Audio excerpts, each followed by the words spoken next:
Création de la Ligue des écrivaines d'Afrique, la Marocaine Badia Eradi élue présidente à l'unanimité. Sous le thème « Pour renforcer les voies de partenariat culturel africain », s'est tenu le jeudi 9 mars 2023 le congrès constitutif de la Ligue des écrivaines d'Afrique à la Bibliothèque nationale du Royaume du Maroc, la capitale marocaine et la capitale culturelle de l'Afrique en 2022, Rabat, en présence d'une centaine de participants de 40 pays africains, dont le Royaume du Maroc, pays hôte, et en la présence de plusieurs ministres, diplomates et intellectuels. Lors de ce congrès africain, le Gotha de la culture africaine s'est réuni pour célébrer la naissance de cette nouvelle structure qui se veut un canal de coopération culturelle sud-sud et un porte-voix de la créativité africaine au féminin dans le monde. Intervenant à cette occasion, Badia Eradi, la toute nouvelle présidente de la Ligue des écrivaines d'Afrique et présidente du comité préparatoire du congrès constitutif de la Ligue des écrivaines d'Afrique, a indiqué que la nouvelle structure dont la mise en place a nécessité des mois de préparation et de concertation vient consolider les liens de fraternité et renforcer les partenariats et les compétences en matière de développement humain et culturel.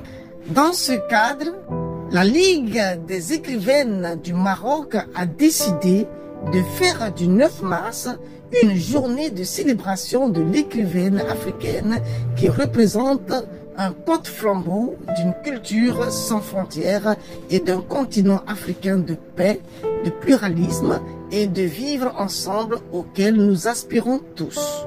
Dans une allocution lors de la séance d'ouverture de ce conclave de 2 jours, le ministre de la Jeunesse, de la Culture et de la Communication, Mohamed Mehdi Ben Saïd, s'est félicité du choix de Rabat, ville lumière et capitale de la culture africaine en 2022 pour la signature de l'acte de naissance de la Ligue des écrivaines d'Afrique, une organisation qui conforte le rayonnement d'un continent riche de ses femmes. L'Afrique doit être aujourd'hui fière de ces femmes combattantes qui la font avancer chaque jour grâce à leur dévouement et leur ténacité, bravant pour cela tous les obstacles et les difficultés, a souligné le ministre. De son côté, la ministre de la Solidarité, de l'Insertion sociale et de la famille, Awatif Ayad, a relevé que la création à Rabat de la Ligue des écrivaines d'Afrique est un événement qui restera dans les annales puisqu'il coïncide avec la célébration de la Journée internationale des droits de la femme. Pour elle, c'est l'histoire du continent qui est en train d'être écrite par ses propres femmes.